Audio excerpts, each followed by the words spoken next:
다음으로 자주 이야기 나눈 용어가 있죠. 기왕증. 많이 들어보셨죠? 기왕증 기여도, 기왕장애. 이런 용어들이 의학의 전문 용어이면서도 피해자분들이 이게 뭐지? 이것이 보험회사의 피해 보상에서 어떤 영향을 미치고 어떤 불이익이 올 수 있지? 많이 이제 궁금해하시고 의아해할 수가 있습니다. 자, 오늘은 여기에 대해서 한번 살펴보는 시간을 갖도록 하겠습니다. 기왕증이라는 것은 말 그 자체로 본인이 사고 전에 이미 신체적으로 내재된 원래부터 갖고 있었던 질병이다. 쉽게 이렇게 보시면 됩니다. 이것이 체질적인 소인, 어른 용어입니다. 체질적으로 원래 어떤 병적인 요소가 생길 수 있는, 사고로 인해서 어떤 후유증이 낼 수 있는 그런 체질적인 그런 소인들을 이미 어릴 때부터 태어나자마자 낳은 이후에 또는 성장하는 과정에서 생길 수가 있습니다. 대체적인 것이 퇴행성이라 해서 신체는 점점 노화되지 않습니까? 그럼 점점 퇴행성 변화가 오는 것은 이거는 자연적 현상이라는 이야기죠. 이런 것이 이제 기왕증이라고 합니다. 그러면 기왕증 기여도라는 것은 결국 피해자한테 어떤 불리한 요소죠. 이 기왕증에 대한 부분은 그 기여도만큼에 대한 부분 손해배상에서 공제가 된다는 논리인데, 자, 이게 상당히 중요합니다. 이 기왕증에 대한 기여도를 손해배상에 어떻게 적용하냐면은 기왕증이 있다 없다는 데에 대한 입증을 누가 해야 되냐면은 그는 가해자, 보험회사 하는 것이 아니고 피해자가 해야 되는 것이 입증 책임의 소재가 피해자에 있다는 겁니다. 왜 그러냐면은 보험회사 입장에서는 이거는 사고와 인과관계가 없다는 것을 보험회사에 주장하는 거거든요. 보험회사는 이거 사고와 인과관계 없으니까 못 해주겠다는 이야기죠. 그러니까 인과관계 있다는 것을 주장하려면 그 피해자 쪽에서 증거를 제시해야 되겠죠. 그래서 인과관계 있다는 거다든지 그런 기왕증이 후유장애하고는 관계가 없다는 것을 입증을 하는 것은 가해자의 입장에서 하는 것이 아니고 피해자가 입증을 해야 되는 입증 책임의 소재가 피해자에 있다는 겁니다. 더 중요한 것은 이 기왕증에 대한 손해는 전체 손해에서 다 공제가 된다는 겁니다. 우리가 교통사고를 하면은 피해자 과실이라는 게 있지 않습니까? 피해자 과실만큼에 대한 부분은 전 손해에서 공제가 되죠. 심지어는 치료비까지도 과실상계가 됩니다. 이와 마찬가지로 기왕증도 기여도가 생기게 되면은 전체 손해에서 과실과 똑같이 전체 손해에 대해서 다 공제를 한다는 것이기 때문에 기왕증 기여도는 굉장히 손해배상의 중요한 요소가 됩니다. 우리가 실무적으로 기왕증 기여도를 적용하는 내용들을 한번 보면은 그냥 가장 일반적인 경우는 디스크죠.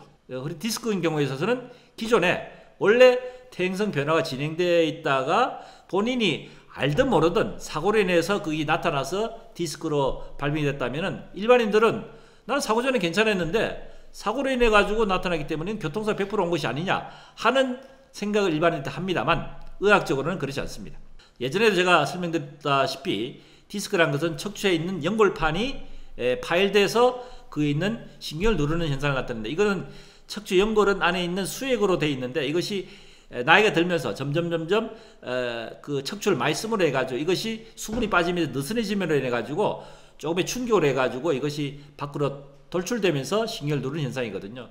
그러니까 나이가 들면서 또는 육체적으로 심한 노동을 하는 분 경우에 있어서는 추간판이 돌출되는 것이 자연적으로 나타나는 현상들입니다.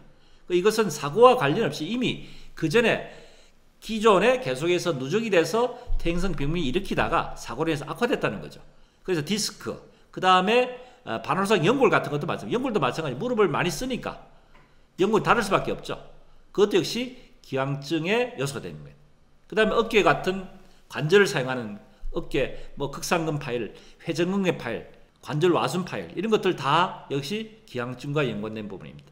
그에 골다공증, 고혈압, 척추 병변의 것도 역시 기왕증에 해당됩니다.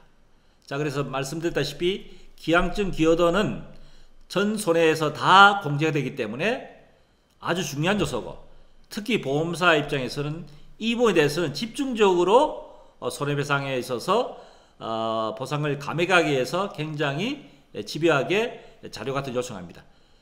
그래서 보통 사고 나면은 보험회사 입장에서 진료기록을 요청한다든지 의료 관련 자료를 요청한다든지 개인정보를 요청한다든지 하는 것이 다 이런 문제에 대한 기왕증 부분을 확인하기 위해서 하는 겁니다. 물론 기왕증에 대한 부분에 대해서 가장 이제 확실하게 밝힐 수 있는 부분은 건강보험공단의 요양급여 내역을 띄면은 예전부터 뭐 10년, 20년 전부터 쭉 치료를 한 기왕병력들이 나올 수 있겠죠. 만약에 몸이 아팠다면. 물론 기왕병력을 요양급여에 나타나지 않는 부분에 대해서도 본인이 모르고 본인이 일상생활에 별 지장이 없기 때문에 병원에 가지 않는 경우도 있을 수가 있습니다. 아무튼 기왕증 기여도는 전체 손해에서 다 공제된다는 사실, 이거는 꼭 참고하셔야 될 문제고요. 자, 한 가지 더. 기왕증 기여도와 유사한 용어로 기왕장애라는 게 있습니다. 기왕장애. 자, 기왕장애, 기왕증, 용어가 비슷하죠. 기왕장애라는 것은 말 그 자체로 사고 전에 이미 장애를 갖고 있었던 경우를 얘기하는 겁니다. 장애를 갖고 있던. 우리가 보통 심한 경우에 있어서는 보통 장애인 등록을 많이 하시죠. 선천적으로 장애를 갖고 계신 분들 또는 사고 이후에 어떤 재해라든지 다른 원인에서 장애가 발생한 경우에 있어서는 국가장애 신청, 뭐 장애인 등록, 장애 수첩 이런 걸 해서 장애인 등록을 해서 많이 하지 않습니까? 이런 경우에 이제 장애 등급을 받지 않습니까? 뭐 장애 등급을 받지 않더라도 뭐 다리가 절단됐다든지 아무튼 기존에 사고 전에 기왕증이 아닌 기왕장애로서 확정이 된 분인 경우에 있어서는 기왕장애가 사고로 인해서 교통사고로 인해서 만약에 손해가 발생했다면은 그 기왕장애에 대한 부분에 대한 것은 어떤 손해에서 일부 감하게 되는데 기왕증과 다른 부분은 기왕장애는 다른 손해에 대한 부분을 고려하는 뭐 위자료도 있고 뭐 예를 들어서 뭐 간병비 또는 향후 치료비 뭐 기타 여러 가지 손해의 항목이 있지만은 기왕장애는 다른 항목 치료비라는 다른 항목은 손을 대지 않고 일실수익에 대한 부분, 일실수익이라는 것은 휴업손실이라는 장애 보상을 얘기하는 겁니다. 일실수익에 대한 부분에 대한 것만큼은 기왕장애에 대한 그 장애만큼에 대한 부분에 대한 것은 공제를 하게 됩니다. 자, 이것이 기왕증은 전 손해에 대해서 다 공제한다는 거고 기왕장애는 전 손해에 대해서 다 공제하는 것이 아니고 그 전 손해에 대한 보상 항목 중에서 일실수익에 대한 부분에 대해서 기왕장애에 대한 노동상실만큼만 공제한다. 이것이 기왕증과 기왕장애에 대한 차이고 말씀드린 기왕증에 대한 기여도는 전체 손해에 대해서 공제되기 때문에 굉장히 중요하다는 말씀을 드립니다. 감사합니다.